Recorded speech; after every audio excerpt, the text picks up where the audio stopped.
Hi, I'm Rebecca. I'm glad to be back.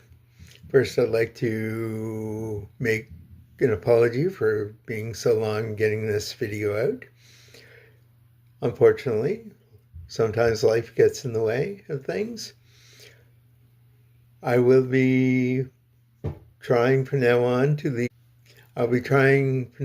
have more content every second week. It will come out on Fridays. Now let's get into the heart of the matter. Policy 713. For almost 2 years, the Higgs PC government held trans students in New Brunswick hostage. They forced students to get parental consent if they were under 16, to change their names and pronouns uniformly, as well as other measures which hurt trans. Luckily, the PCs were defeated in the last election. During the election, the Liberals, who won, said that they would make changes to improve Policy 713. I must say, Premier Susan Holt did not get used to this, but the changes to Policy 713 are actually quite good. With the changes that the Liberals have made, in some ways, it may actually be better than the original Policy 713. First of all, the new policy explicitly states that a student will be able to use the washroom of their chosen gender. Maybe somewhat of a misnomer, but they are trying. Also, they plan to spend money to create gender-neutral washrooms in all local schools, if that is preferable to a student. This is a vast improvement over the PC's policy on the issue. Second, students will be able to play sports according to their chosen gender. Again, with the chosen gender thing, it is not chosen, it is their actual gender. This is a significant improvement over the PC position, which was that you had to play sports as the sex you were assigned to. This will allow more trans athletes to compete in their chosen sport.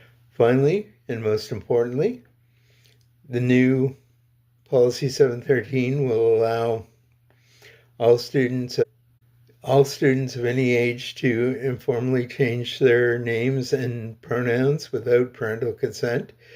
This means that teachers will be able to use the chosen name and pronouns for the student. There is that chosen word. This is particularly good, considering that the government used the Child and Youth Advocate document as a template for their new policy. That document had an age limit of above 12 to not need a parental consent. The government left that out to end lawsuits that had been brought against the government. I guess doing the right thing for the right thing for the wrong reason is still doing the right. There is one questionable thing in the policy, though. That is Section 6.3.5, which allows a school administrator to have a child meet with a counselor, psychologist, or social worker if the administrator believes that the student is not competent to make such a decision. This might simply be a way of making sure that students actually know what they are doing, which is not great, but okay. However, it may be a workaround for the 12-year-old bottom limit, which would definitely not be okay. Time will tell on this issue. So overall, new Policy 713 is a good one. It covers all the important topics in a fair and empathetic way. It also does not have any trans students, does not leave any trans students. This is a good start for the whole government.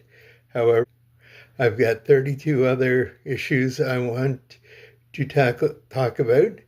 Not all of them are related to the government, but some of them we shall see how the whole deals with these over the next 4 years. The next topic will be why the government should cover breast augmentation as they cover mastectomies for trans men now.